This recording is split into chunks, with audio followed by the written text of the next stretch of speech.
The elephant god Ganesha guards the entrance to the enchanted bathing pool of elephants.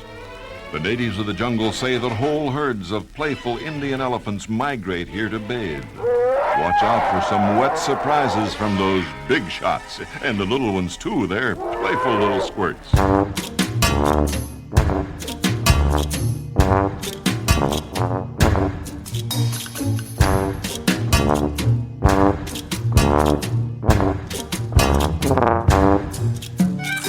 Hello and welcome to The Lowdown on the Plus Up, a podcast where we look at everyone's favorite theme park attractions, lands, textures, and novelties.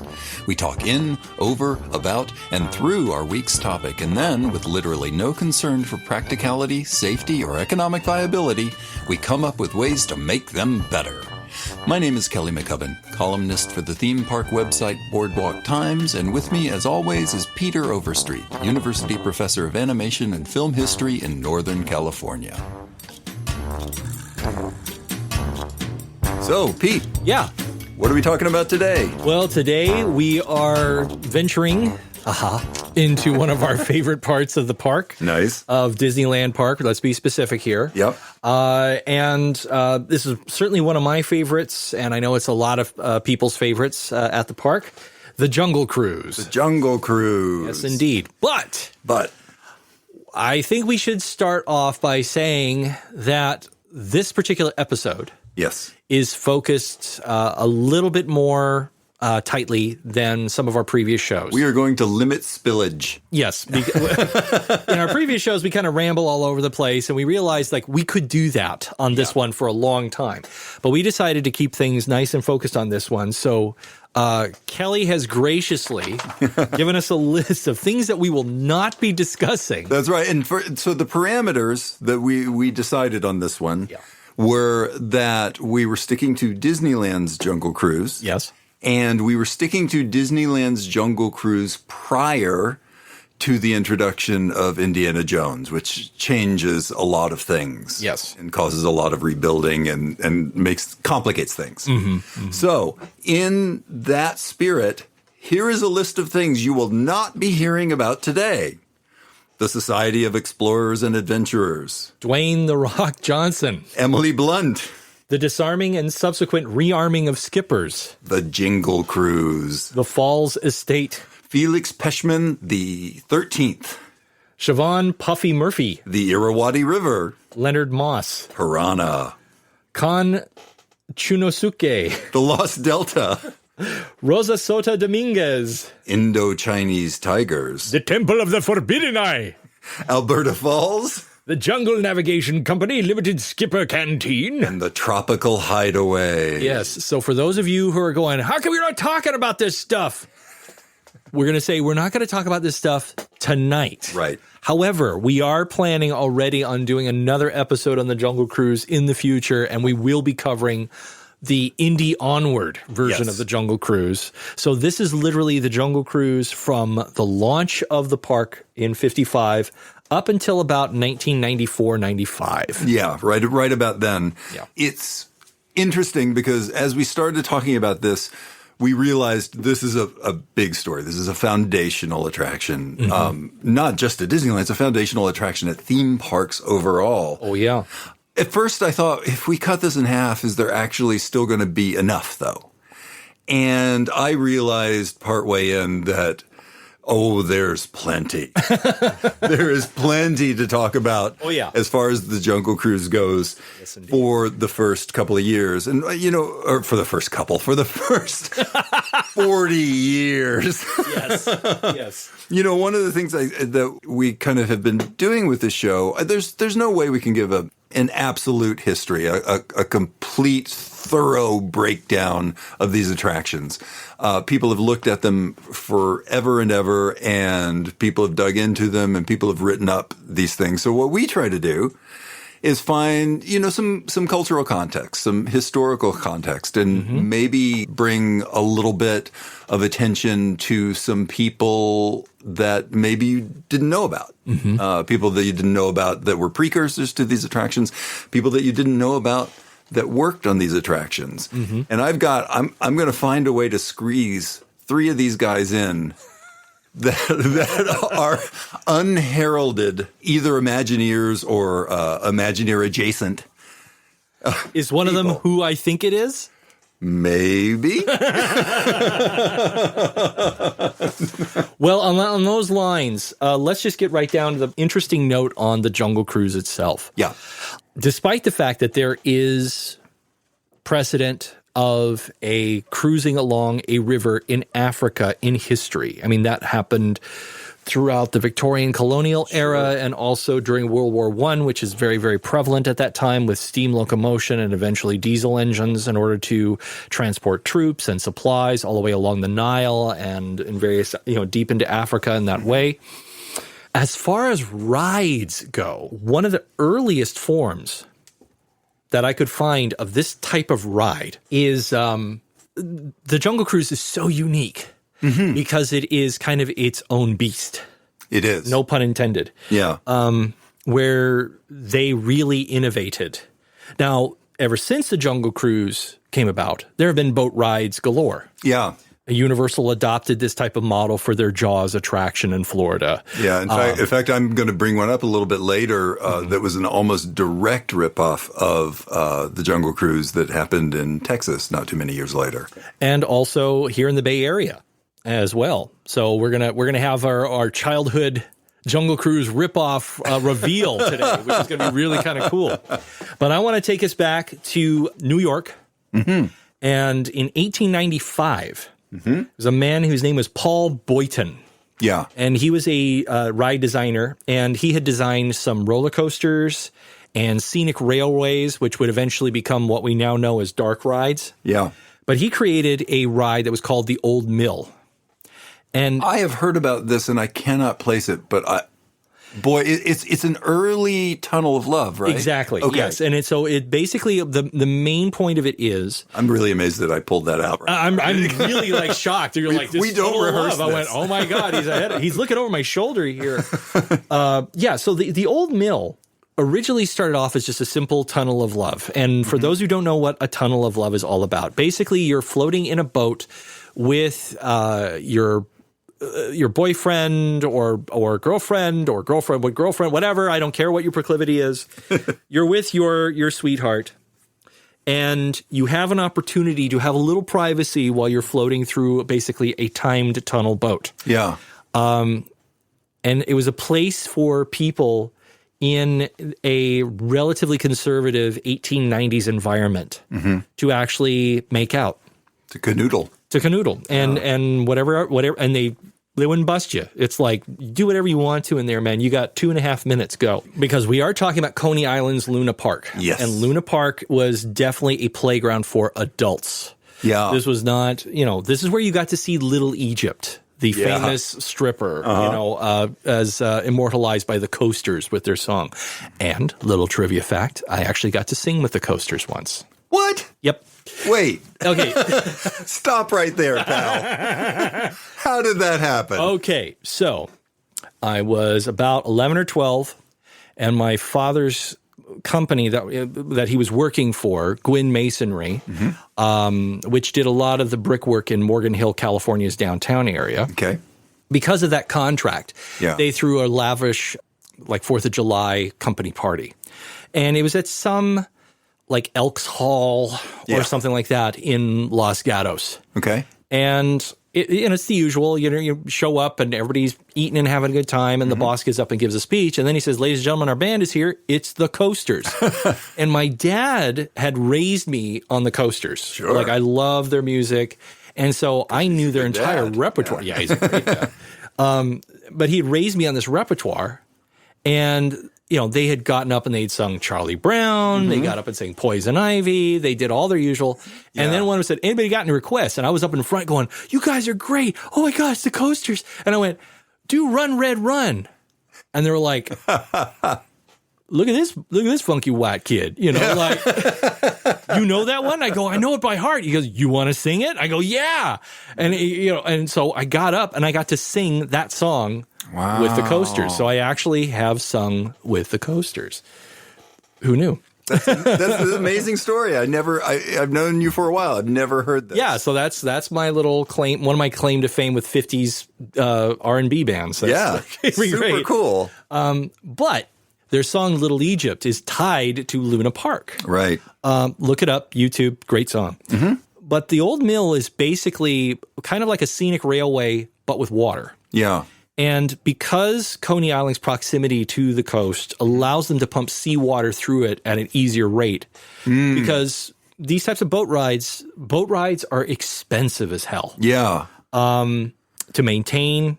Because water will find a way into everything. Ask anybody who works in Imagineering about the lagoon in Tomorrowland. Oof. And they will tell you that's the most expensive part to maintain in the entire park. Yeah. Yeah, above, like, is Indiana Jones because of all the mechanics? It's like, nope, the lagoon. It's because water finds a way. Yeah. And the old mill was basically more akin to the Disney film, The Old Mill, where it was just a bucolic setting that gets a little creepy because it's dark. Yeah. And then it comes out and you're fine, like real simple. Because this is 1895. Right.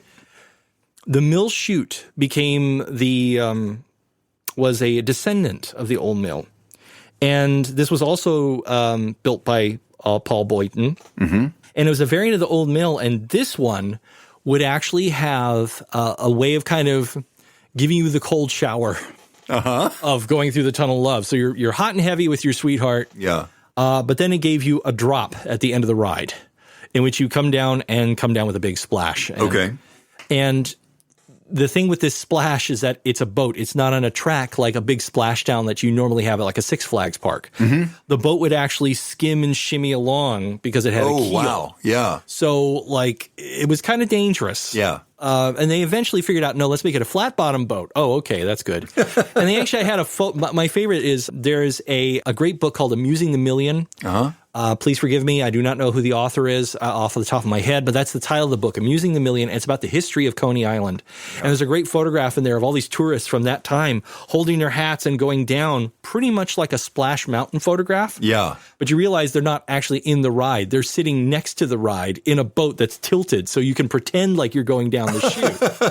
And there's and somebody's behind them with a bucket of water throwing water up so it looks like there's water going behind you. It's a precursor to a photo stop. It totally is. Yeah. It's great. But that's kind of the first time we actually see this type of simulated boat attraction. Yeah. And after that, it's, you have log rides and you have little simple boat rides, but nothing up until 55 could I find, and I could be wrong, I'm going to dig a little bit deeper, maybe for the next episode. Sure. But nothing could I find that was a real documented amusement park attraction of the scope and scale and the feel of the Jungle Cruise. And so that's before Walt really gets into this notion. Right. That's about it. So just because of the year you're talking about, because of 1895, remember how I said I was going to shoehorn three people in? Let's go. I have something from 1896. Uh-oh. 1 year later. Yes, 1 year later, other coast. Okay. In 1896, a palm tree was given to the Dominguez family to celebrate the grandparents of one Ron Dominguez's marriage. It was given to the Dominguez family and planted in Anaheim, California. Nice. It was planted on the Dominguez's farm, the farm that his grandparents owned, the farm that his parents owned, and that he grew up on, and the farm that was sold to the Disney company. There was one stipulation about the sale of the farm to the Disney company. A single stipulation. Really? The palm tree could not be cut down. Wow. So in 1954, the Dominguez family sells Walt Disney the farm that takes up a big hunk of the Disneyland Park towards the Adventureland side. Oh, wow. They agree. They don't remove the palm tree. In 1955, the Jungle Cruise opens with the rest of the park. They build the Jungle Cruise boathouse around the palm tree. It stays. And Ron Dominguez becomes a ticket taker at Disneyland. Ron Dominguez then works job after job after job, claiming at one point that he's worked on every single attraction at the park. And he begins to move up through the ranks.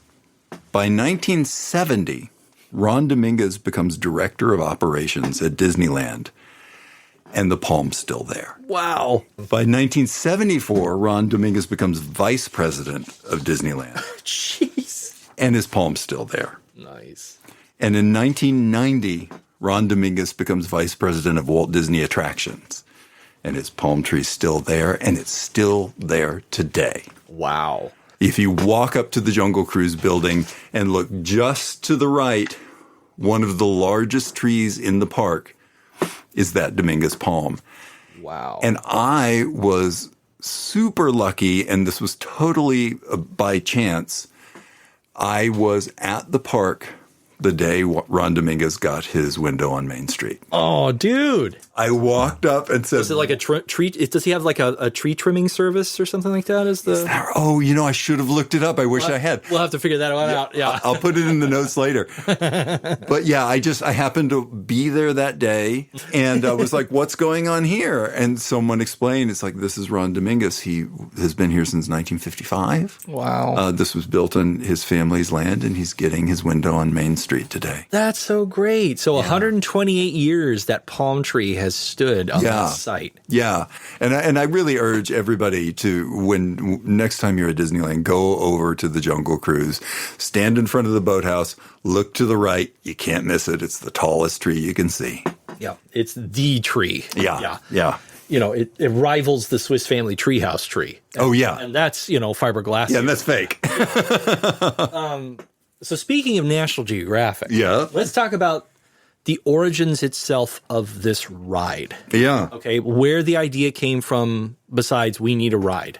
Yeah. I've got two sources. Okay. What do you got? So from where I stand as an animation professor, this really actually starts, at least the seeds are planted with the production of Bambi, in which Walt wanted the animals to not be the usual rubber bandy, funny, laughy, goofy animals that they had done in the past. Yeah. Where some of the animals were semi-realistic. Yeah. But he wanted a level of realism that had not existed before. Yeah. So working with the Chouinard Academy, doing figure drawing, sending his animators to school. Yeah. But he also sent a bunch of filmmakers out into the wild to get video footage on film of various animals. Yeah. And through that, he went, well, that's great. Get some more of this. Get some more. We're going to probably make a movie about seals. Let's make some seals.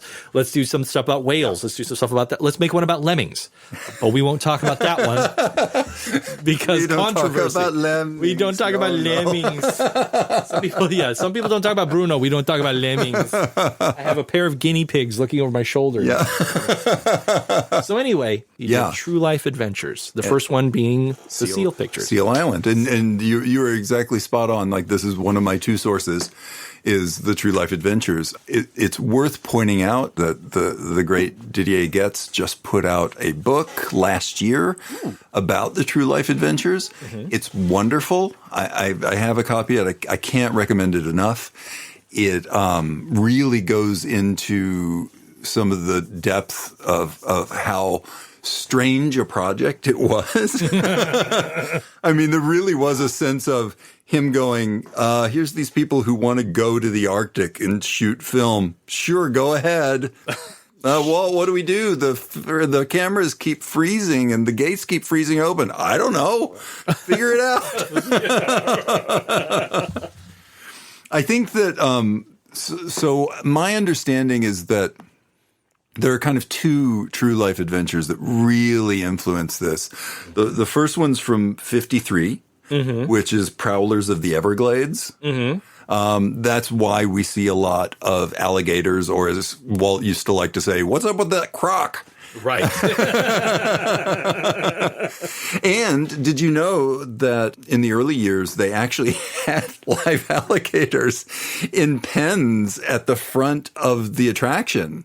Actually, and there's one live animal story that ties into our previous episode on the Golden Horseshoe, which is this predates the Barker bird.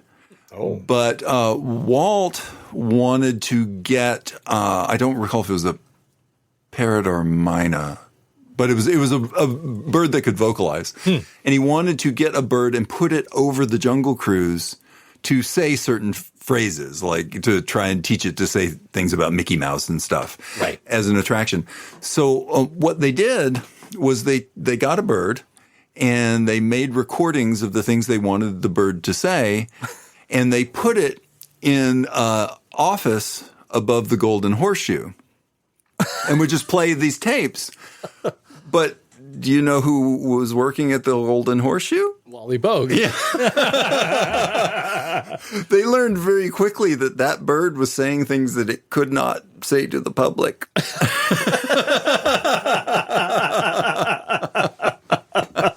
So we don't know. Operated on my father, and they opened my mother's mail. We don't know for sure if Wally was the one that went in and taught it other things, but I would lay money on it. I would guess that. Yeah, I would guess that. And then the other true life adventure that I think was really influential, and this was the one that was being made right as Disneyland was about to open, was The African Lion. Oh, yes, absolutely. And that you can kind of see that all over the place in this ride. Much of the ride looks like that.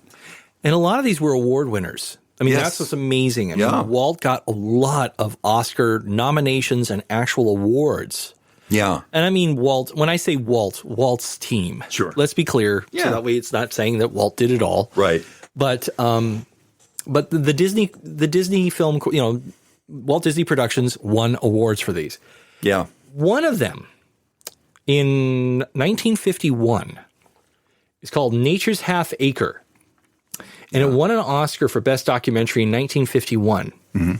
That same year, when it won the award, there was another film that I feel also, and it's been acknowledged, was also a great influence on the Jungle Cruise. And this film was nominated for 4 Academy Awards and only won one of them, and that was for its star, Humphrey Bogart. Yeah, this is you picked my same 2 films.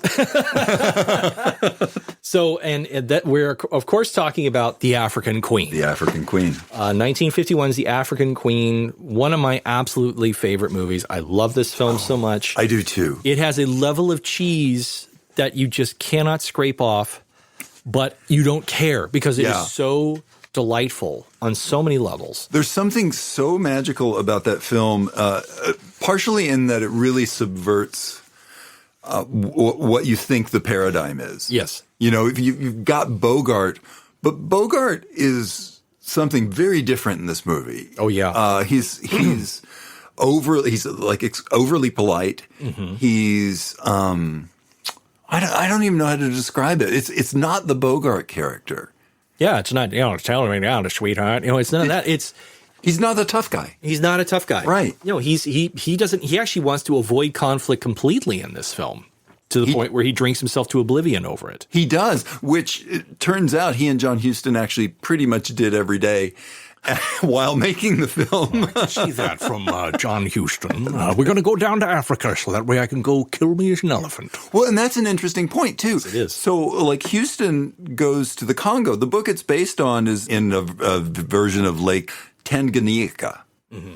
And Huston decides to go to the Congo specifically because he wants to hunt an elephant there. Yeah.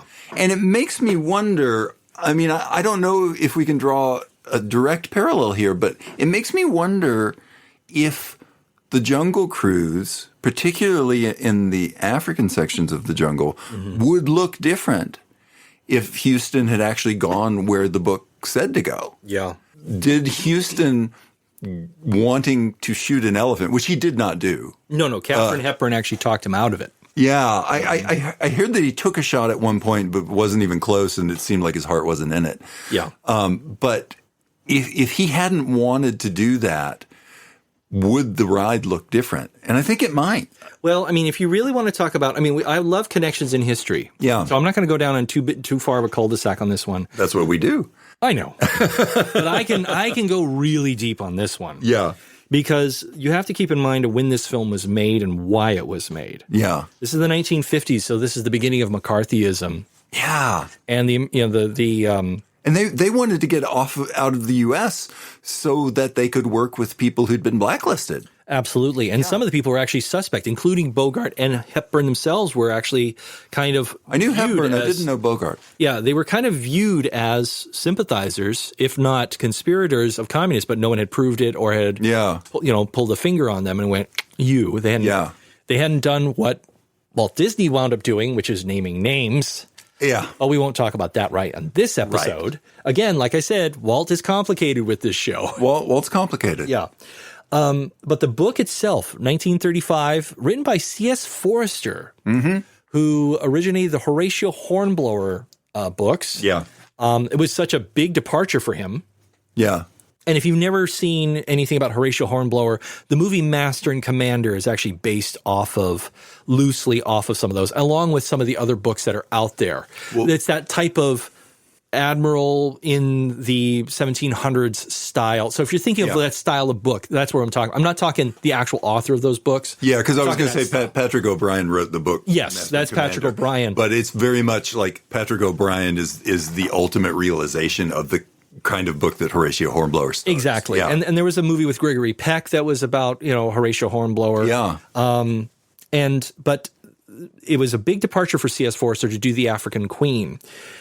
The film, it was heavily scrutinized because of the whole connection to sympathizers of communism. So they literally wanted to get out of the country. Yeah. And you have Lauren Bacall going along as basically a de facto nurse, supporter, production assistant, script editor, medic, the works, cook. Yeah. And keep Bogart from going off the deep end. The story of the making of The African Queen is insanely cool. There's several books that talk about this. It's a terrific movie. Clint Eastwood's White Hunter Black Heart is wonderful. Yeah. It was originally filmed in Uganda and in the Congo. Yeah. Now let's talk about the boat itself, because the boat, was the African Queen itself was originally named the Livingston. Oh, like when you say originally in the book, or no, the actual boat itself. Oh, okay. That was used in the film. The African Queen was originally built in 1912 for British service in Africa. Huh. So, we're talking, probably not a lot of the wood survived over that time period. Yeah. But certainly the engine, the boiler, and all that certainly do. And it was originally built, and it was originally named the Livingston. Yeah. They built a second boat, and it was used on location in Uganda. And that boat actually still lives in Uganda. It still exists. Oh, wow. But the original, which was mostly used for a lot of the hero shots on the more calm rivers scenes. Yeah. The one that they built was built to sustain some of the lighter rapid scenes and some of the more, heavy duty shots. And you can totally see the difference just by looking at the weathering on the boats. Yeah. So the original boat was shipped to America and was passed through many hands, and it eventually wound up in the hands of Fess Parker of Davy Crockett fame. Davy Crockett? Davy Crockett owned the African Queen for a time. Until it finally arrived in Key Largo, and it is now there as a tourist excursion boat. That's so interesting. And that boat is one of the influences of the look of the Jungle Cruise boat itself. Oh, it is apparent. Yeah, and I think Harper Goff, who designed those boats, was pretty open about it. He said, I'm taking this from the African Queen. And I know that one of the things they changed about the design of the boat is to put a stronger and bigger canopy over the top of the boat. Yeah. And the reason for that was because Disneyland, in its early years, had no vegetation. Or at least before they opened, had no vegetation. And they were putting it in as quick as they possibly could. And that was under the supervision of Bill Evans. Bill Evans. Who was my number 2 person that I tried to get Let's talk Bill Evans. Bill Evans is, I think Bill Evans.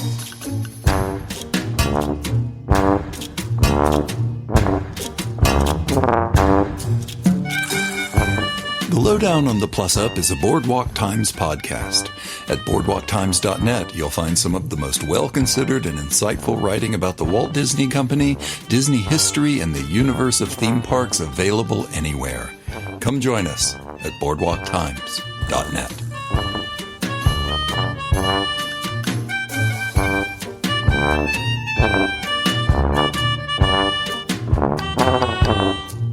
Person that I'm trying to get into. Talk Bill Evans. Bill Evans I think Bill Evans is a hero. I mean, people in the know appreciate him, yeah.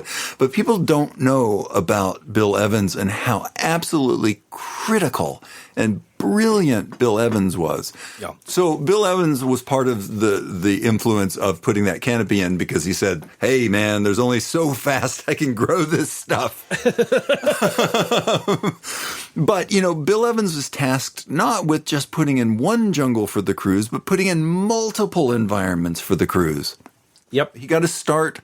Well, he'd been working for years with his brother Jack and their company.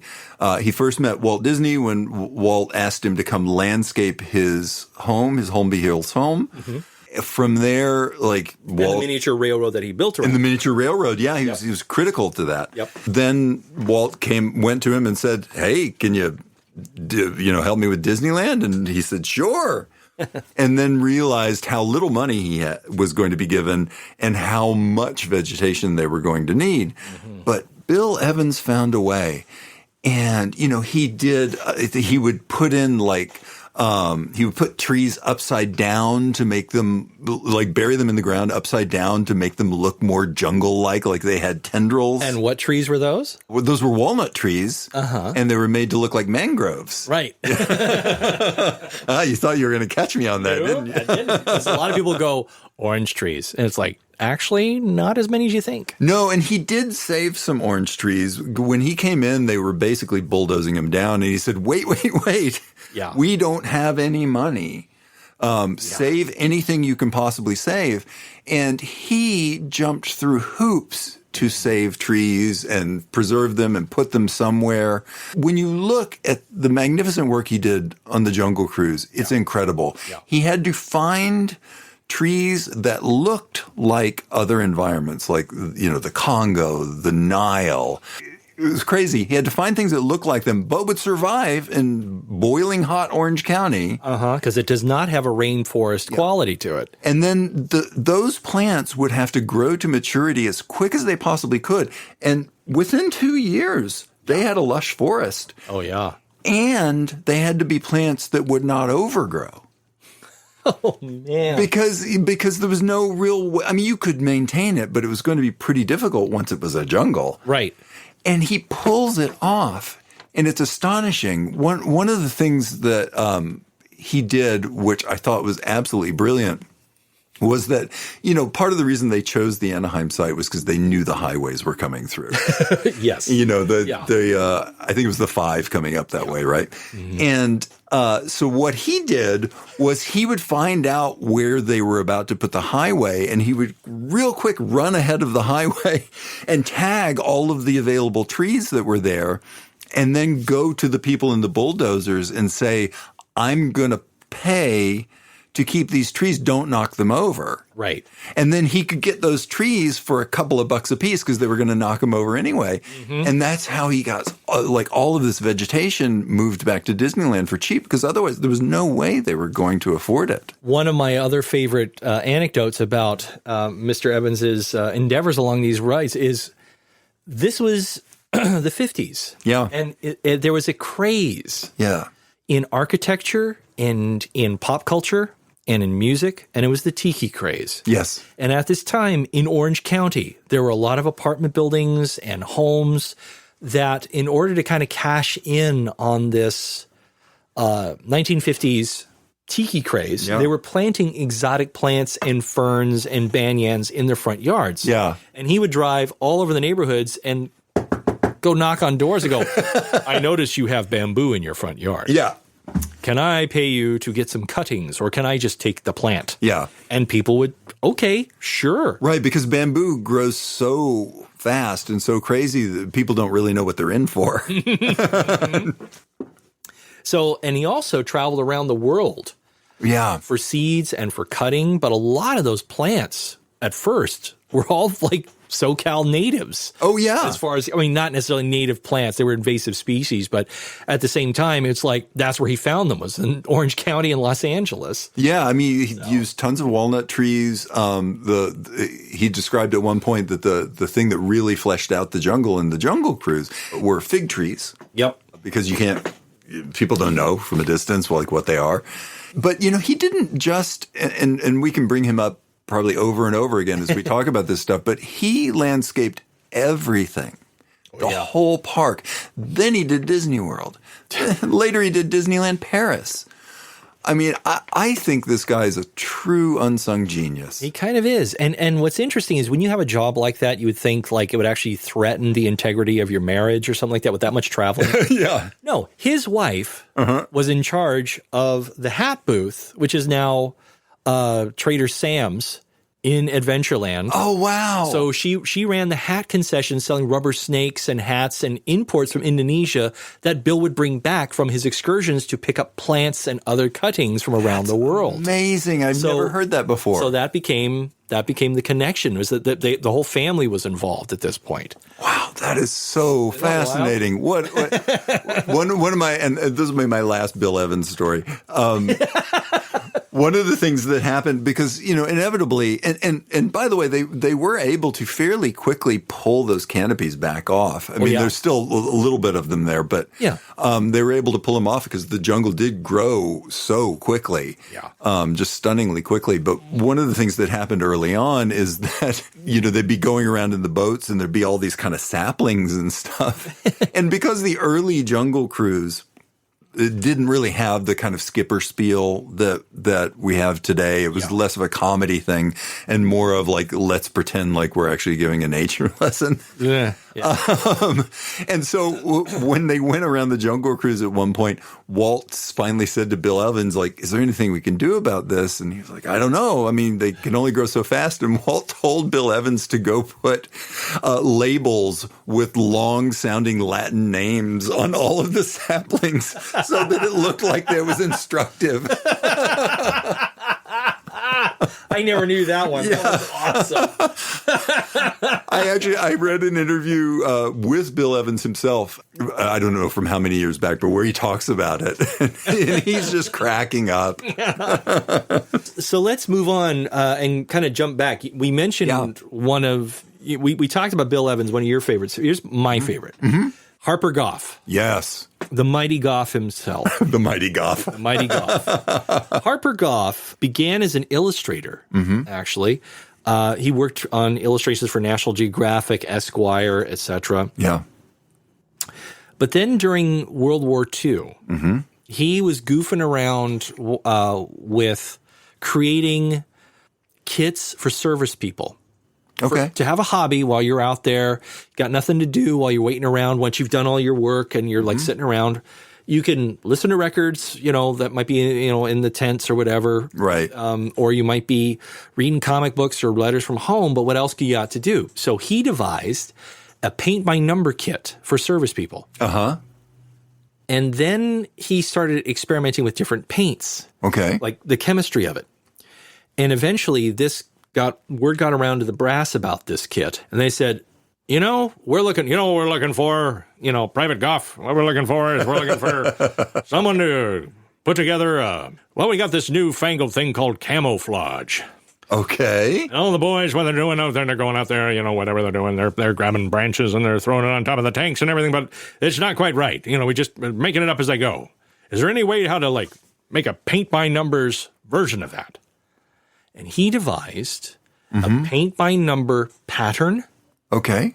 How to set up the pattern, what colors to use, and devise the actual color scheme so you could mix that particular color paint, the paint that could be washed off later with a particular chemical solvent.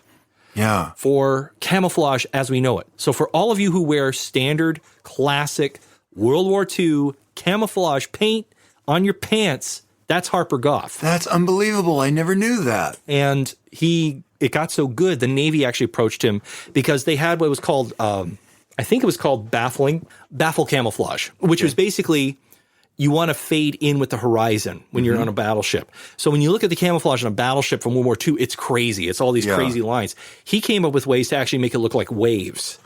Wow. So that way it would truly be camouflage. So he used his design sensibilities, but also his kind of brilliant mind.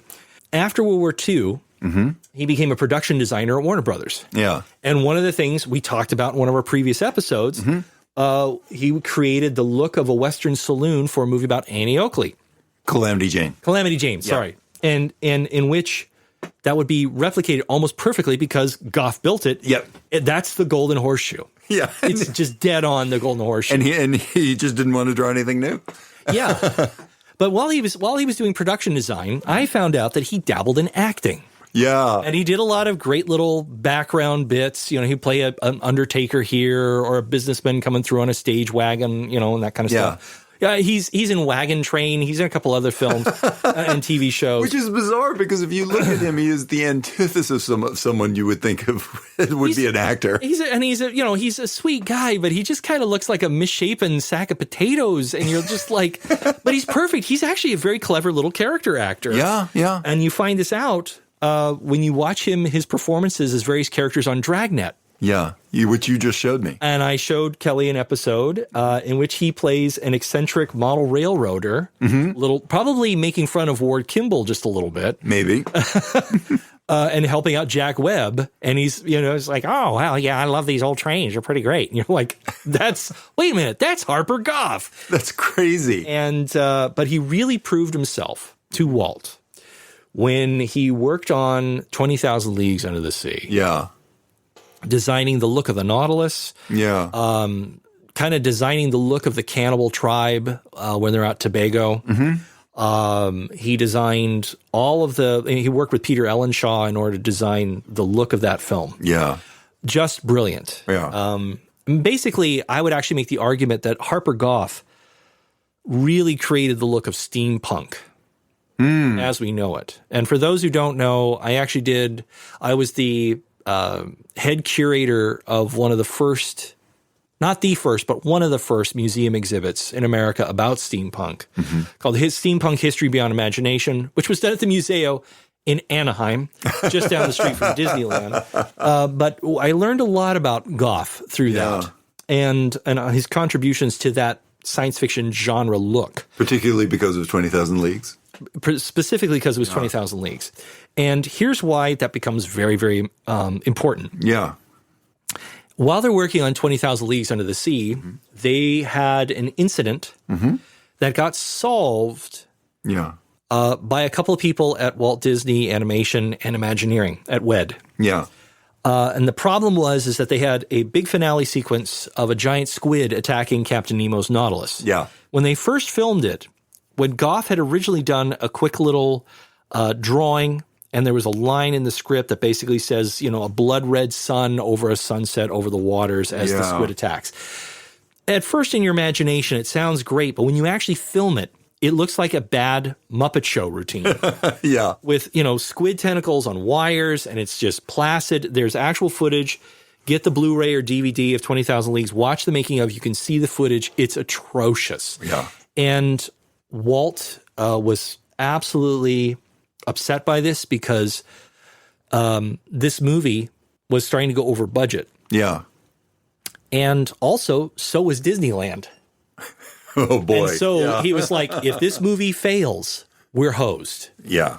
So he bet the farm on 20,000 Leagues Under the Sea. Yeah, it was a good bet. It was a good bet. Yeah. And two of the people he called upon one was Harper Goff, and the other one was Bob Matty, who we'll talk about a little bit later. Yeah, I got him right here on my paper. There you go. And they fixed it. They made the giant squid sequence exciting. They put it in a storm. They rebuilt the squid, and they learned a lot about mechanical effects of animals on this film. Yeah. And that would prove to be very, very useful.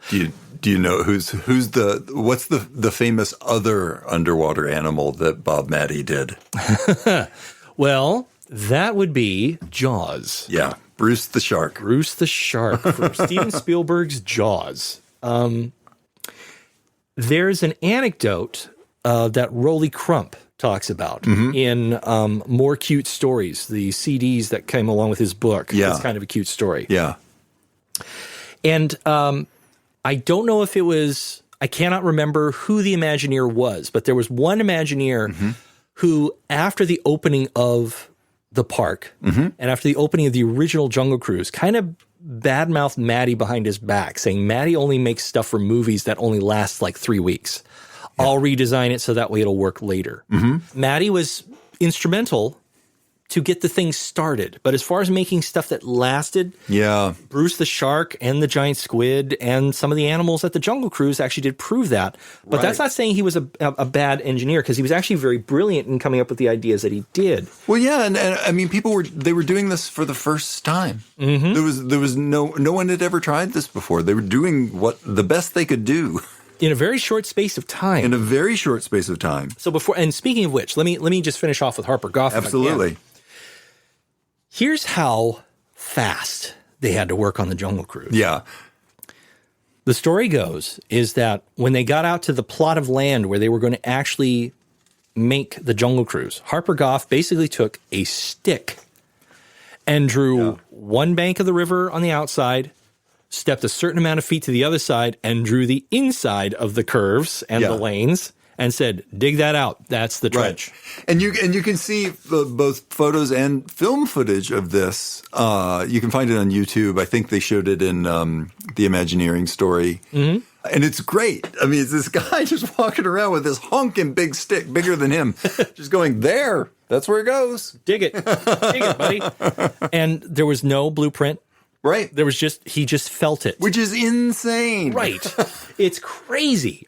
But it worked. And my favorite anecdote about all this, after they dug it out, while they're building everything else, they're building the park, they're putting all, Bill Evans is putting in the foliage, they would drive a station wagon. They would just leave it in the trench and then get in the station wagon and drive around going, that's where the lions are going to go. Yep. That's where that's going to go. I'm like, I want to be on that ride. Yeah. Like the station wagon jungle, like what? That's crazy. Yeah. And I do know it was fairly quickly that they made that change from the Bob Matty stuff. It was like 1956. They started putting in glass fiber versions of the animals and because it used to be just these belt and chain drives that would sort of run from off, in the jungle and just keep rotating around. Eventually that stuff's going to wear out.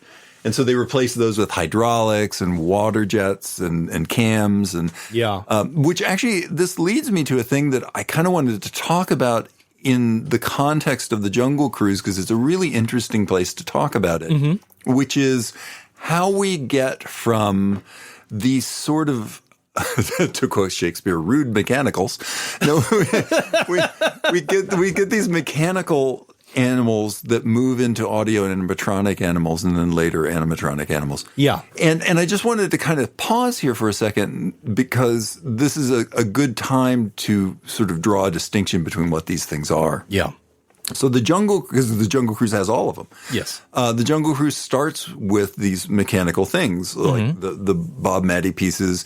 These animals, they can't do anything other than move up and down, back and forth, back and forth. Yeah. They've got like one motion that's run by a belt that goes to a motor somewhere else, and it's just circular. It's going to do the same thing over and over and over again. Yeah.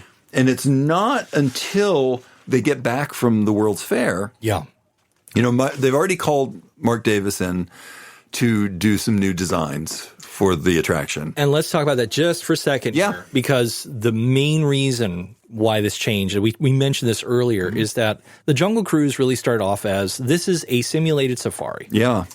And they wanted to make it so educational. Right. And you can actually hear what that spiel is like if you listen to the Disneyland Records LP. Yeah. From 1964, narrated by Earl Ravenscroft. That's right, Tiger. This is the original voice of Tony the Tiger. Takes you on the smoking lamp is out. Yeah. Thurl Ravenscroft is this great basso profundo voice actor that was a regular in a lot of Disney features. Right. But he's one of the singing busts in the Haunted Mansion. Physically and vocally. Yeah, yeah. And he was the original voice of Tony the Tiger. Right. He's you can hear his voice everywhere in the park. He's doing a bunch of Rankin Bass stuff. Oh, yeah. He's everywhere. One of my favorite Throw Ravenscroft thing is a Halloween offering called Children's Day at the Morgue. But that's a different story.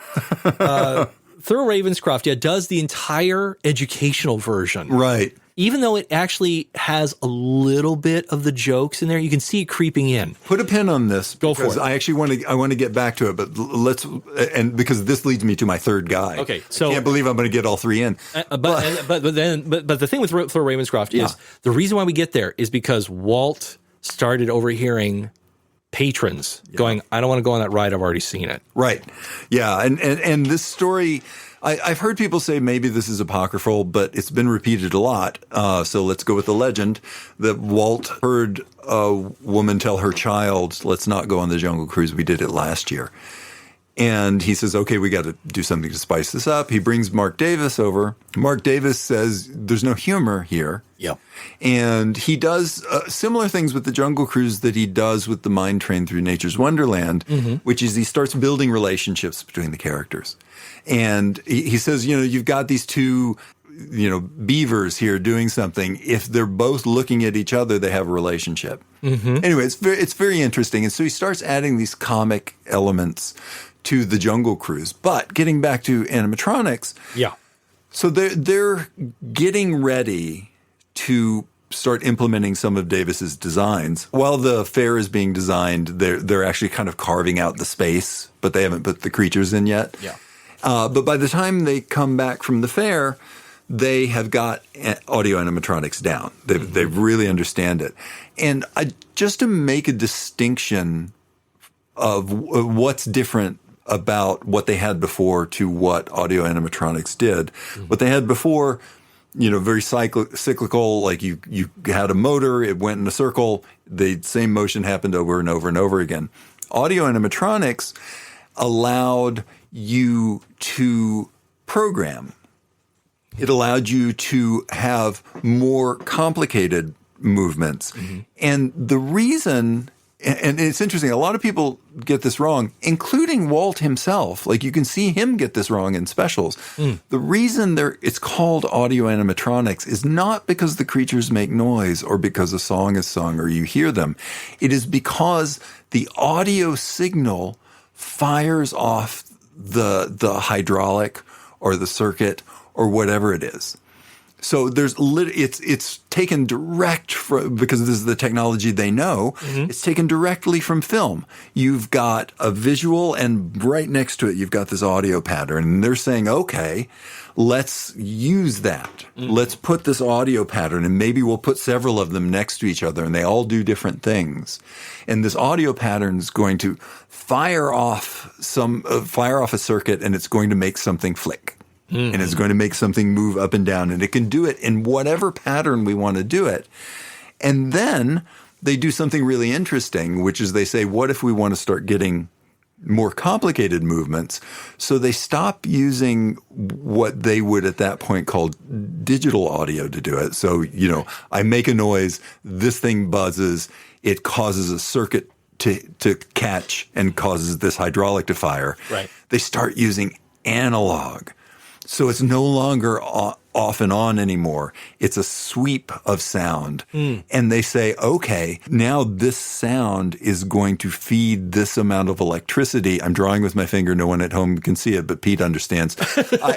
We feed this amount of electricity based on the level of audio. And now we can get a sweeping motion. If it's quiet, it just moves a little. If it's louder, it moves a lot. And that's where we get audio animatronics. And we see these come into the Jungle Cruise in 64, 65 when they start implementing Mark Davis's designs. Right. And then later we end up with the thing that we call animatronics, which is just basically now we have computers. Right. So it's not as cool. We can program it. Yeah.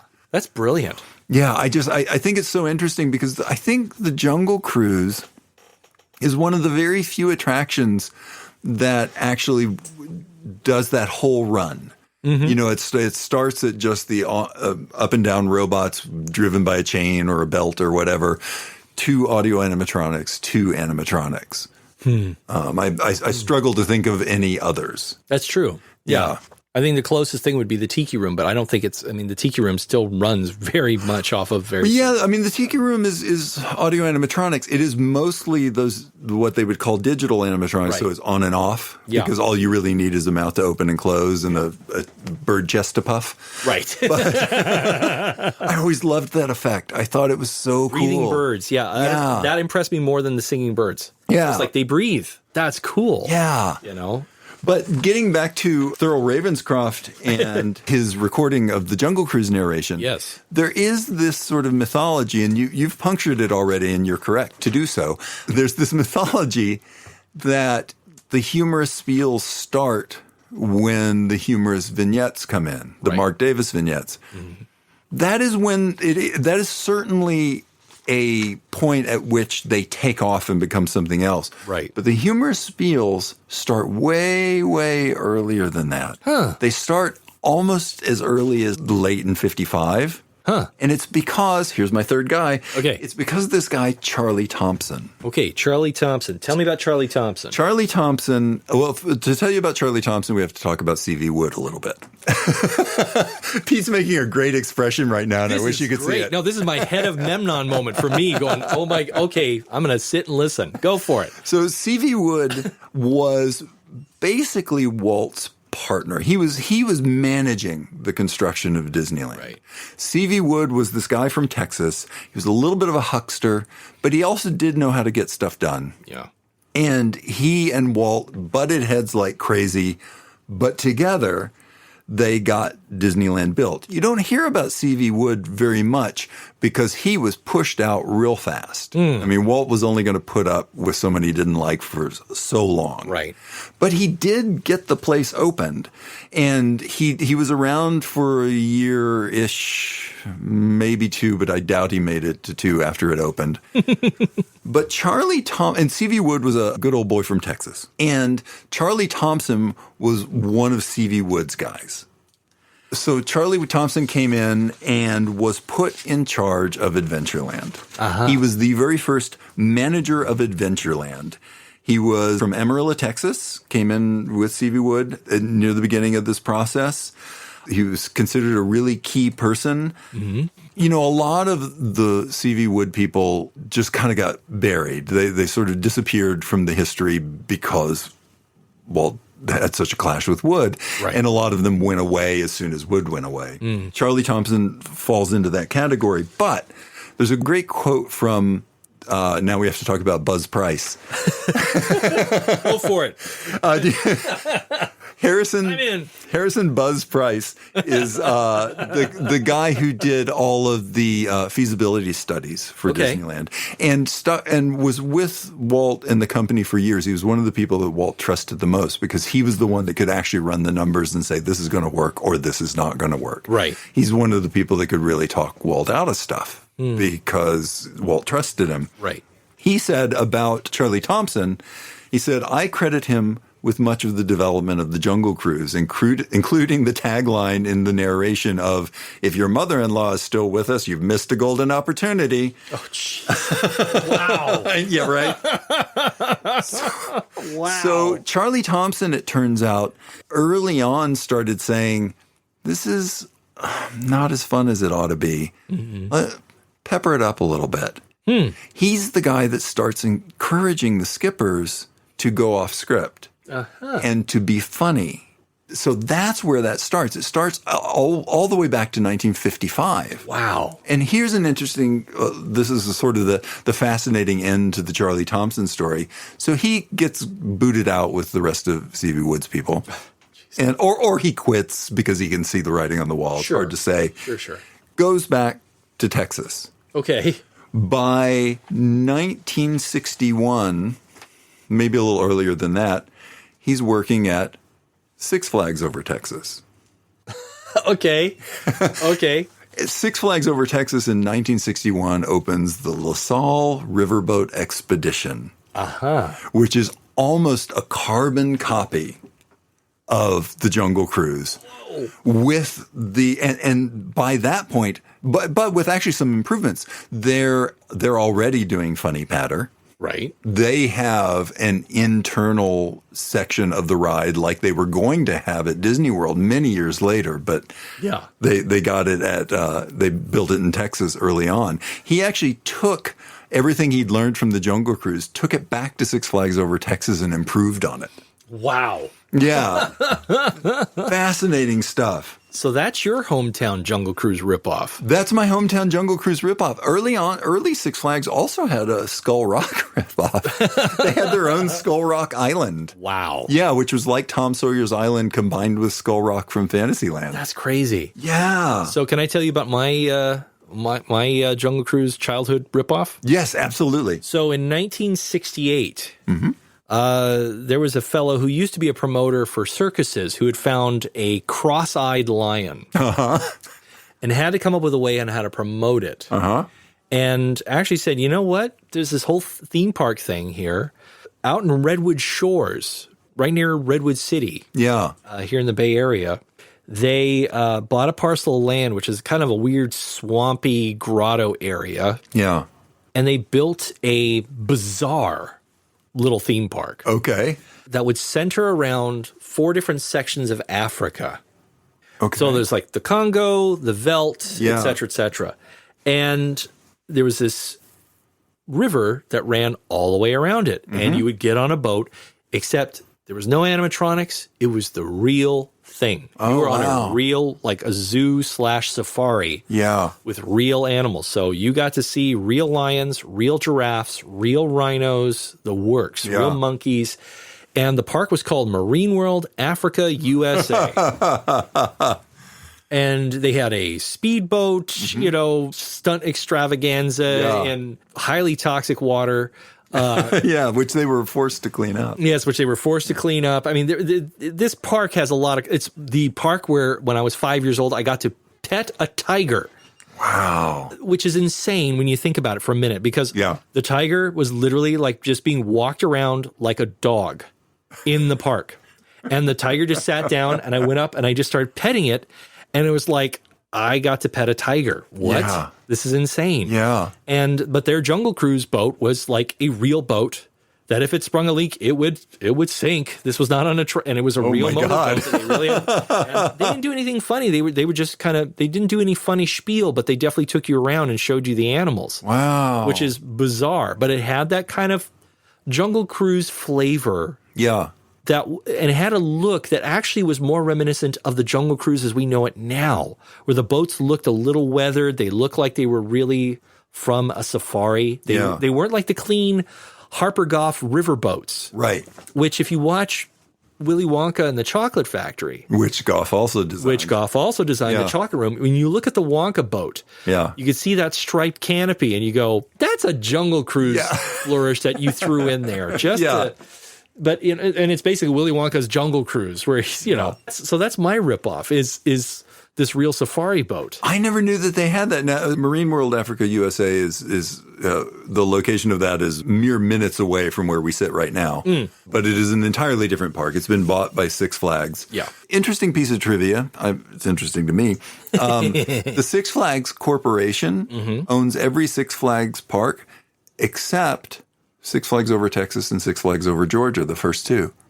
That's wild. Isn't that interesting? I found that out today. I'd never known that before. No idea. That is wild. They do own a stake in both of them. Of course. But they're both owned by limited corporations that the Six Flags Company can only have a stake in.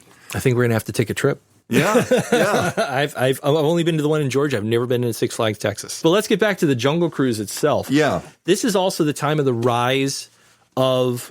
This is just when the spiel changes and they start individualizing the spiel. Right. This becomes the rise of, I think, everybody loves the animals. Everybody loves the foliage. Yeah. Everybody loves the boats.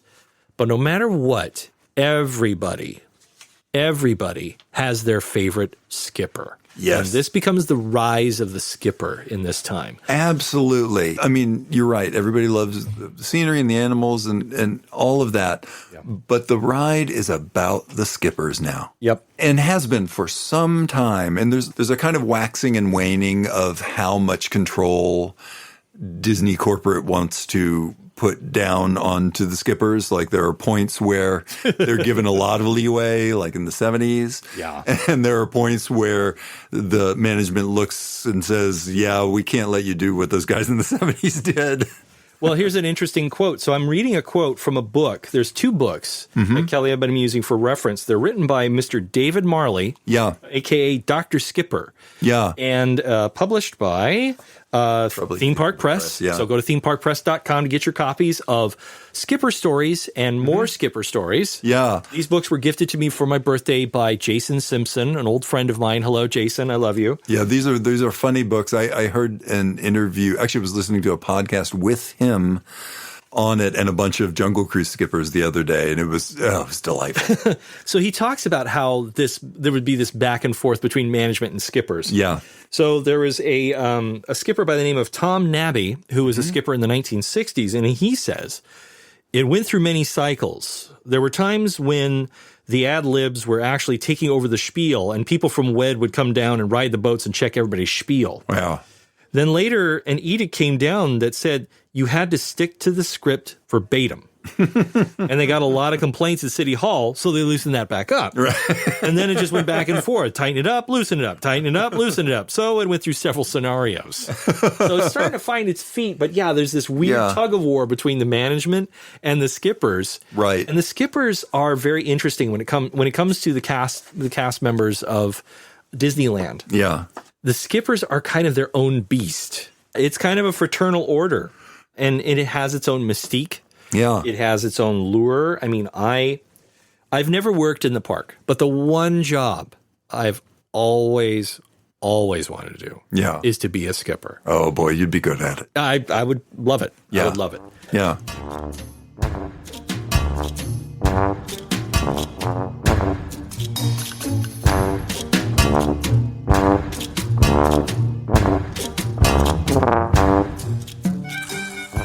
This month on Boardwalk Times, the Boardwalk store celebrates its first anniversary. We team up with our friends at the Diz Insider to answer a whole boatload of reader questions. We're keeping tabs on new Doctor Who and X-Men 97, and I revisit last year's article about theme park technical debt with Tech Debt 2 Galactic Boogaloo. Come check it all out at boardwalktimes.net.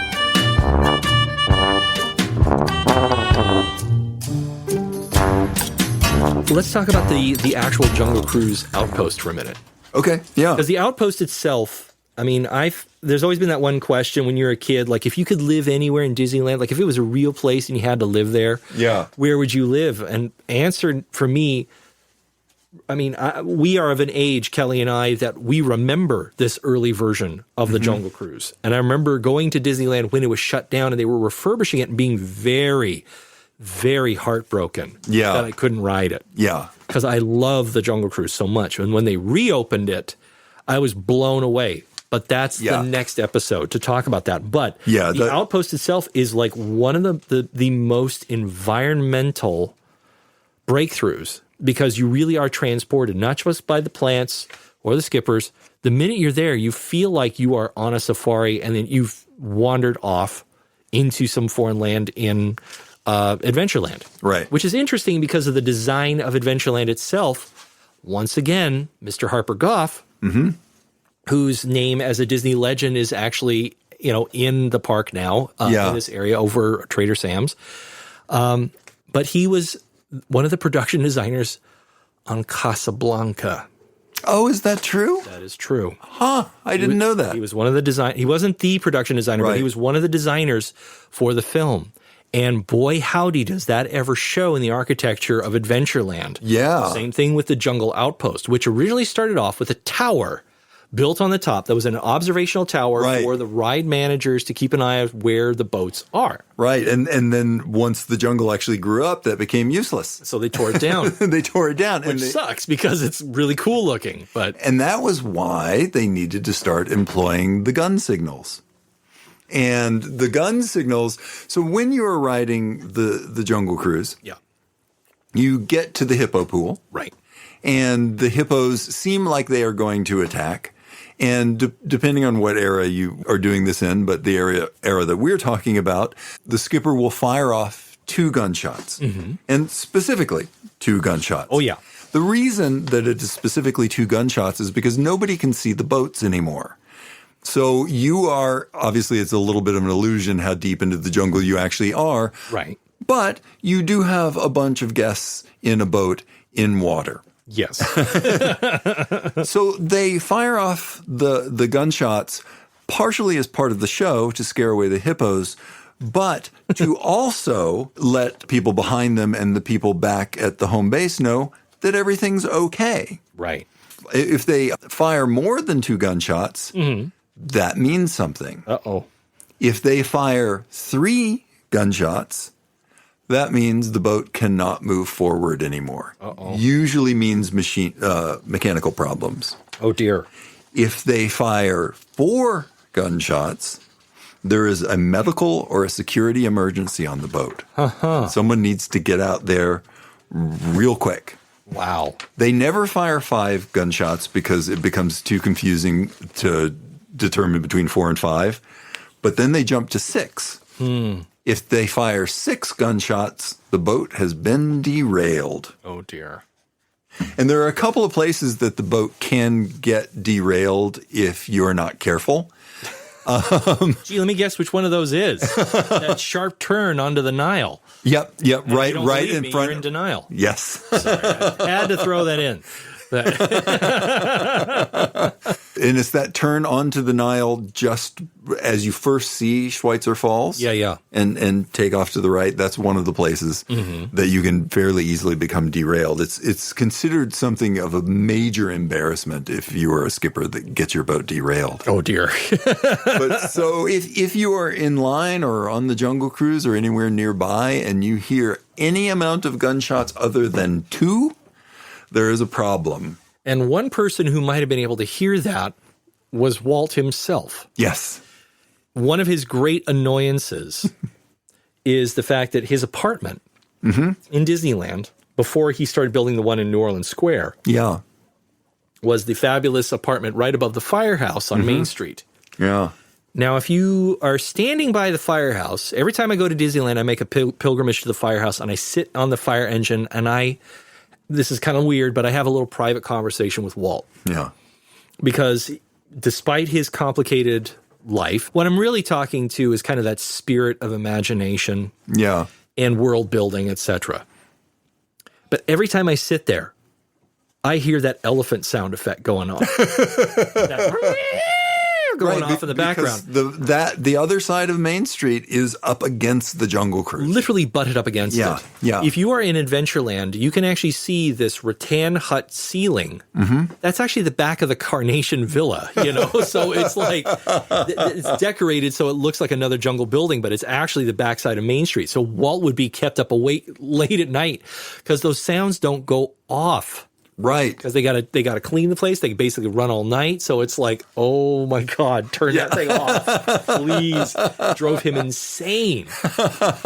So I think what I like about the original Jungle Cruise, what I refer to kind of quietly to those who don't really know the park that well is the Candy Striper years. Because the boats have that delightful Harper Goff kind of white and some other color striped canopy. Right. And it looks more like a cutesy boat than an actual, jungle adventure. Yeah. It looks more like a tourist excursion rather than you're on this dangerous attraction. Right.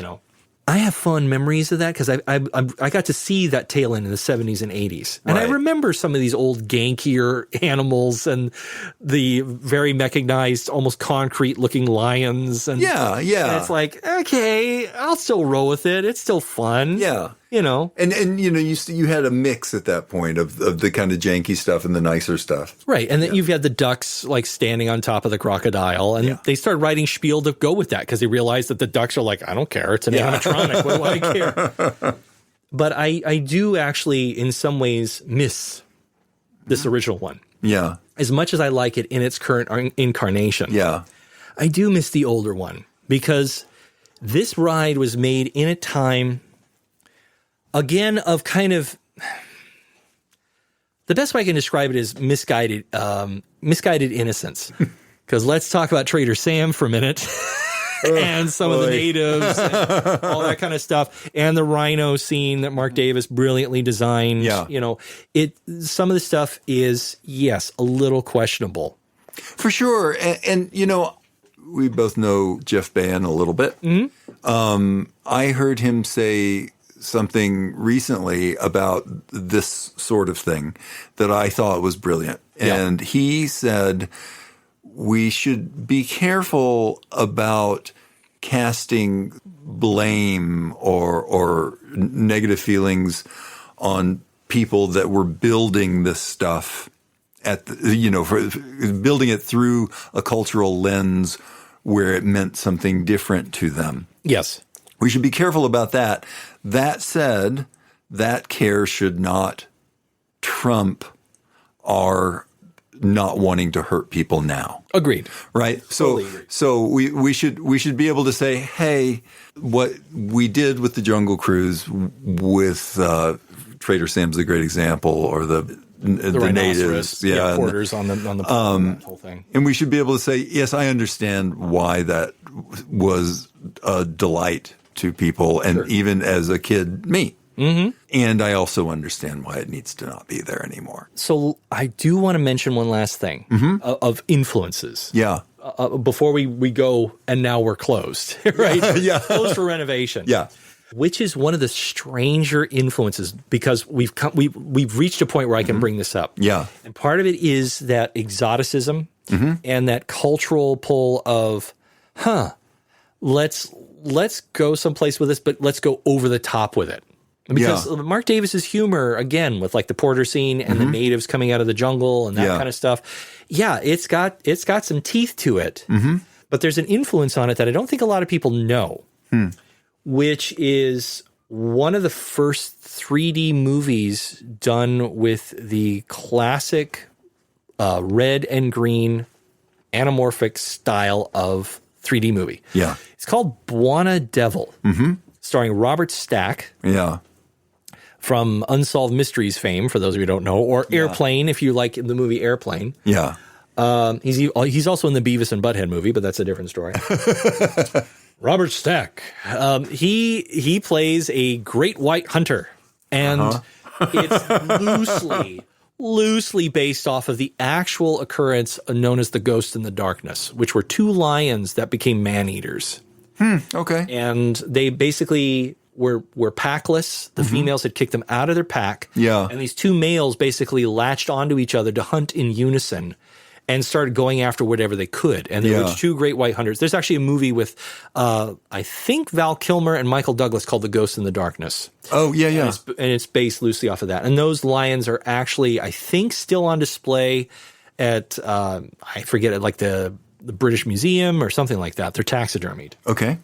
Anyhow, Buona Devil is full of a lot of this type of humor and also approach to the cultures. Yeah. And so I would actually argue that these weird little, there was a culture wide, not necessarily laughing to be mean, although I'm sure that did exist. I'm not apologizing for it, but it's more of this cultural thing of, this is really interesting because it's not the 50s America where it is so stodgy and so conformist and so post World War II, don't want to think of anything more except the dreams that we had where we were in the Pacific, or when we were in Europe, or when we were in Africa during the campaigns in World War II. Yeah. We don't want to think about Rommel. We don't want to think about Okinawa. We want to think about the fun stuff.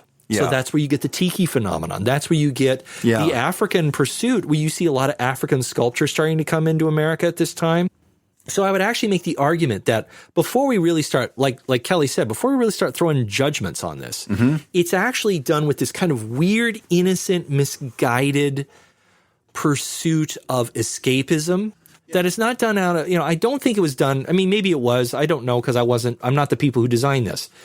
But I honestly think culture-wide, it was accepted for so long. Yeah. And it's because that people found the escape just enough. Like, I can be on this, I can feel like I'm in danger just enough that this is so exotic, that it's so otherworldly, in finger quotes, for me, that this is safe for me. Yeah, it is as if we're viewing it as a fantasy rather than actually being representative. At the same time, we do have to acknowledge that there are people who feel like this is an ugly stereotype 100%. of them. 100%. Yes, you have to acknowledge that. And it is, and the Disney Corporation over time has taken steps to curb that and also to change it enough so that way the core of the joke is not the fact that it's a bunch of black people on a pole being shoved upward by a rhino. Right. It's the fact that there's a bunch of people being put up a pole by a rhino. So you could change that very easily. Right. And we'll see if this works. If it doesn't work, we'll cut it out. But I was reading a thing about the African Queen, which we were talking about earlier, and there was a book. What was it called? Modernity and the African Cinema. Right. By a Nigerian scholar, Femi Okirimwete Shaka, and he proposes 11 conventions of the colonialist film. Okay. Right? So these are things that, like, white people going into, say, Africa, right? One of the African nations, and viewing it specifically through our lens. And I thought this was interesting, and I thought, let's try an experiment. Let's run through these 11 things and talk about them in terms of the Jungle Cruise. Oh, wow. And see what happens. I like this. Okay, let's do it. All right. And I think some of these actually fit and some of them don't. Okay. So number one, prolonged shots of the African landscape, the safari shot. The wildness of Africa is served up for the sedentary pleasure of European audiences. Such shots include river scenes as well as panoramic views of animals and landscapes. Okay. Yeah. That's the opening of The Lion King. It is, for sure. Yeah, for sure. You're absolutely right. Okay. No question. I have all sorts of issues with The Lion King. Well, yeah. Simba. Yeah. But do you think it applies to the Jungle Cruise? I do, because the whole thing is nothing but a panorama. That's right. Yeah. Okay, go ahead. Number two, Africans presented as cannibals. Ding. Yes. Yes. Sadly, yes. Gotcha. Yeah. Number three, Africa as a symbolic Garden of Eden, but with diseases. Wow. God. I don't actually see that. Not in the Jungle Cruise, but I do see it. I can Buona Devil. I can actually see several films like that. Yes. Yeah. And African Queen. Exactly. And they were talking about this in terms of African Queen. I was like, oh, yeah. Number four, binary oppositions in which Africans are characterized by the negatives of European values. For example, Europeans are cultured, educated, sophisticated, but Africans are primitive, childlike, simple. Yeah. Yeah, sadly, yes. Yeah, unfortunately. Yep. 5, I don't think this applies, but I'll read it anyway. Africans as sexually perverse with attitudes and behavior considered only by European value systems. I don't see it. I don't remember any sexual innuendo. Me either. In the Jungle Cruise. So yes, that is in cinema and that is pervasive on many, many levels in cinema, but not necessarily in Jungle Cruise. Yeah. Okay. Agreed. Okay. Number 6, African kings / leaders as despots. No. Well, I don't think so. Okay. I don't remember a chief or king or anything like that. I mean, Buthelezi does not make an appearance in the Jungle Cruise. No. So I think we're good. Number 7, the African environment viewed metaphorically as something to be overcome symbolically by heroic European adventurers / leaders. Overcome. I don't know, because so they're seeing a difficult environment, and it's something that they have to overcome as from their point of view. We have to bring opera to the rainforest. Was that your Klaus Kinski? That's my. I don't know what the hell that was. Maybe it's iffy on that one. I think the problem is because the ride doesn't have that much of a strict narrative. In fact, you're jumping from point in the world to polar other point in the world. Yeah. It can't. There's no way to really tell what most of these people's motivations are. Yeah, I could see that. Yeah, I'll go with that.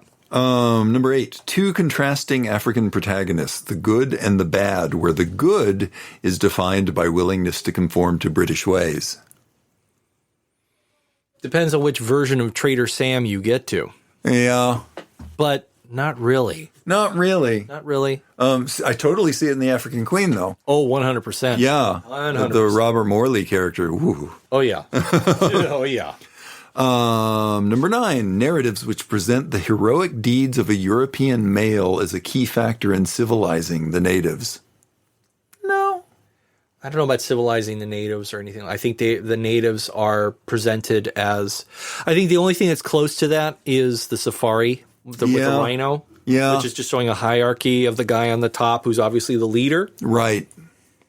But he's actually made out to be the buffoon. Yeah. Because he's the monocle wearing, right, yeah, explorer caricature where it's like, it's a British caricature as well. And I'm not saying white people too. I'm just saying that particular character is actually a buffoon. Yeah. And it's not necessarily a heroic approach. Yeah. And I mean, there's certainly troubling things about the position of the porter and stuff in that scene, but I don't think it's what they're describing here. I don't think it matches 100%. Yeah. But I do see what they're talking about. Yeah. Number 10, depiction of pre-colonial Africans as spear-carrying and war-painted warriors. Bing, bing, bing, bing. Yeah. Bing, Well, bing. yeah. Yeah. Well, yeah. That one, unfortunately, yeah. Yeah. Number 11, the display of traditional African dances and rituals purely for the pleasure of European audiences, not necessarily for the narrative. Yes. They've got a whole dancing section. Yeah. So, about half of these. Yeah. Less than the African Queen? Yeah, but that's mostly just because of the lack of narrative. Mostly because of the lack of narrative. So I thought it was an interesting perspective. That was fascinating. To take on it and to acknowledge, there's problems. There's things we love about this. There's things that we are wary and probably know that are problematic about this, but just to give some perspective. Yeah, and I also think that we need to keep this in mind when we get to our next episode of the Jungle Cruise, which will be in the future. Yeah. Not necessarily the next episode, but the future episode. Yeah, I got to get out of the jungle for a little while. I do too. I've got a weird rash. Leeches, Mr. Allnut. Creepiest scene ever because you see Bogart's bare feet. Oh, yeah.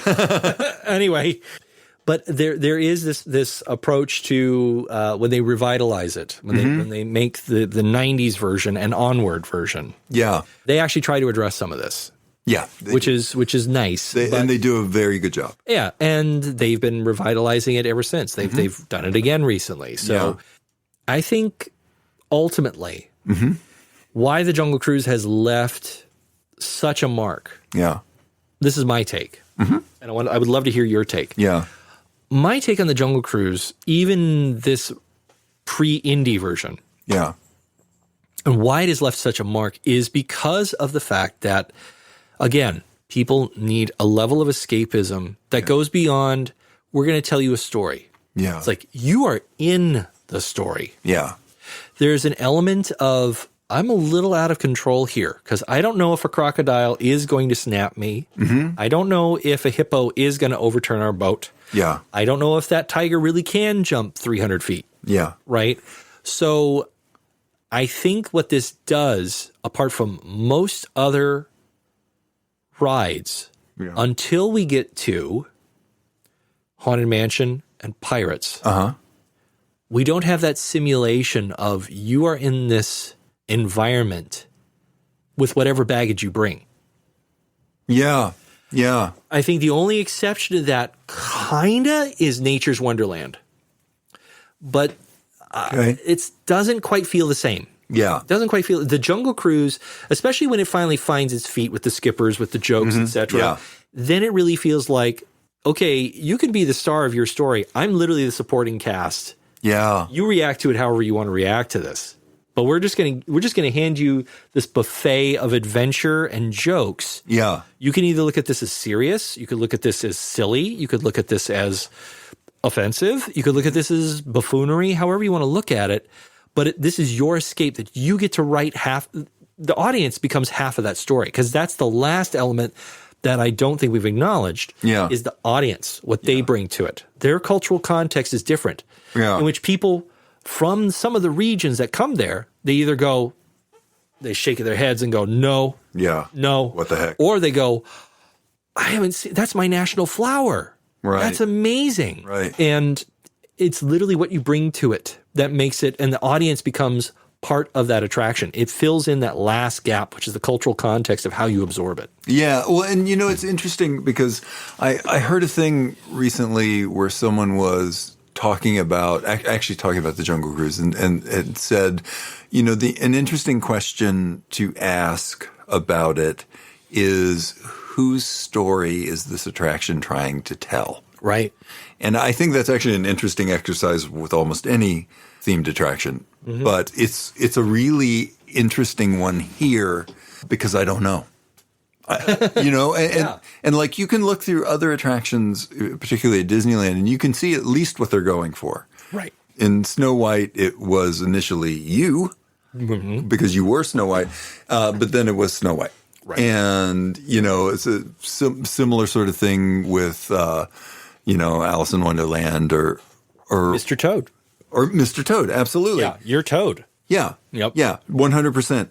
And if you if you look at something like Storybook Land, for example, another boat ride, the story is about you again because you are being shown this thing by someone who has a certain amount of authority and mystical power to show you these magical lands. You are being taken through. The Jungle Cruise is tricky because it isn't about you. It isn't about any particular one character. Like what? And this leads into, I have a plus up for this, and I'm not sure if it's a good one.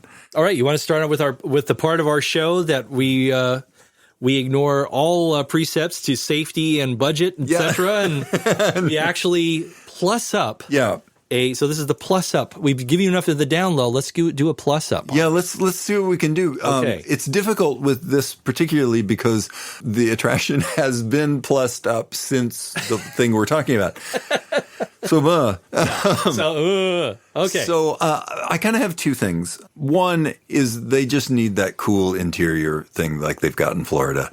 Like that is so cool. The Monkey God Temple or whatever that is. Yeah. It's creepy. I love that it is the one place on the ride the skippers are not allowed to speak. It is. You go in, there's like cobras. Like that is just cool. They have a similar thing at Six Flags Over Texas. Well, that riverboat ride's gone now, but when it was there, they had it. Right. But the other thing is sort of in answer to this question, whose story are we trying to tell? Maybe we should pick one. Maybe it's us. Maybe we're going through some sort of adventure that allows us to jump from place to place.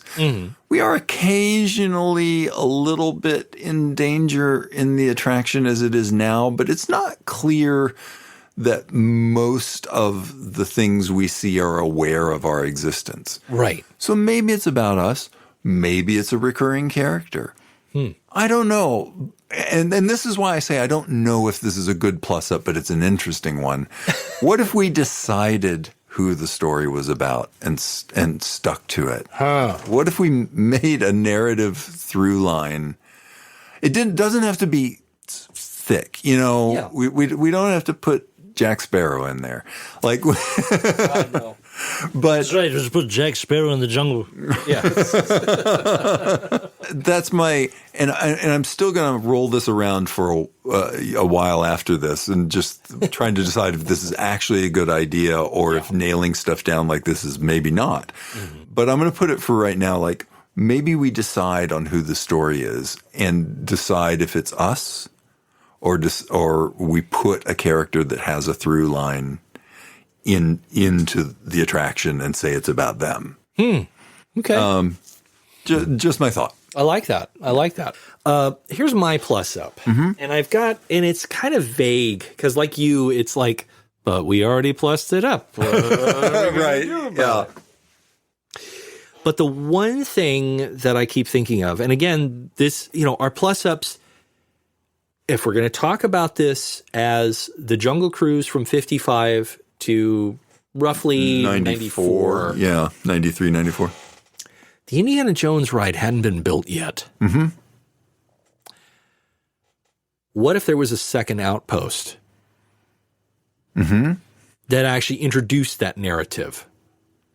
Yeah. And the only way to get there was to take the Jungle Cruise. Well, wasn't that part of the plan at one point? I think it was part of the plan at some point, but they never actually did it. But the thinking would be basically kind of like an early version of what would eventually become the Adventurers Club at Disney World. Yeah. Where when you got off, that's where you got your shrunken heads from Randati. Yeah. That's where you would actually, so it would really be this outpost to get to, but you could still get to it on foot, so that way you could access the rest of Disneyland. Yeah.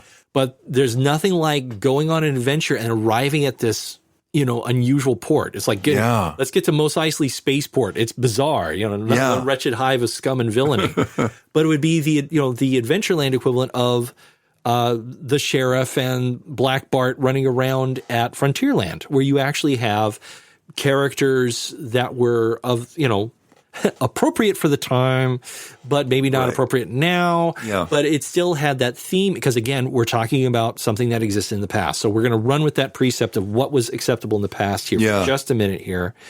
And you would take the Jungle Cruise, you'd get on, and you take the second half of the Jungle Cruise, which would be, either more, so like the first part would be more adventurous and the second part would be a lot more humorous. Yeah. Because you're going back to, quote, civilization. You're going back to the main outpost. Yeah. You could walk to either one of them, but the fun part is actually pulling up to it and going, hey, I'm at this port and I'm going to see the second half of the ride by getting on the ride again and finishing it. Yeah. But I'm going to go to Trader Sam's. I'm going to go to this, shooting gallery, or I'm going to go train up and be an adventurer. So it's the training camp for real safari adventurers, real jungle adventurers. So this would be like a literally the port to Adventureland. Is that kind of what you're thinking? If you had an area where you had different activities, like you had in front, what would the jungle equivalents of panning for gold? Yeah. Watching a show at the Golden Horseshoe, going to a shooting gallery, watching a lasso show, or going meeting Native Americans remember, because they used to have the Native American part where they would have, dance ceremonies and crafts people. What would the equivalent of the jungle be like? Yeah. And that would be that weird Trader Sam's outpost in the middle of the Jungle Cruise. So you would actually plan it to be where the Indy ride is now. Not the queue, the actual ride, the building itself. So it could be built in a cave. Yeah. So it's actually an indoor part. So no matter what rain or shine, kind of like Pirates, it's nighttime in the jungle. Yeah. And then you get on the boat and you leave and you're like, we're out in the sunlight again. It's next day you arrive back home, that kind of stuff. Yeah. And that one becomes a little bit more of a fun little adventure. You can either walk to it or you could boat to it. Yeah. So you don't have to take the ride to get to it. But if you really want to get the full narrative experience, that's how you could do that. Yeah, so that'd be my plus up, I think, for this era. Yeah. I mean, I have other ones for the future of what holds for it, but for now. And Kelly and I were threatening to do what we would do as skippers, but I think we're going to save that for the next episode. So once again, I'm Peter Overstreet. And I'm Kelly McCubbin. And you've been listening to The Lowdown on the Plus Up. Thanks again for joining us. And next time we get together, we'll talk about something else. Yeah. All right. Talk to you later. Bye.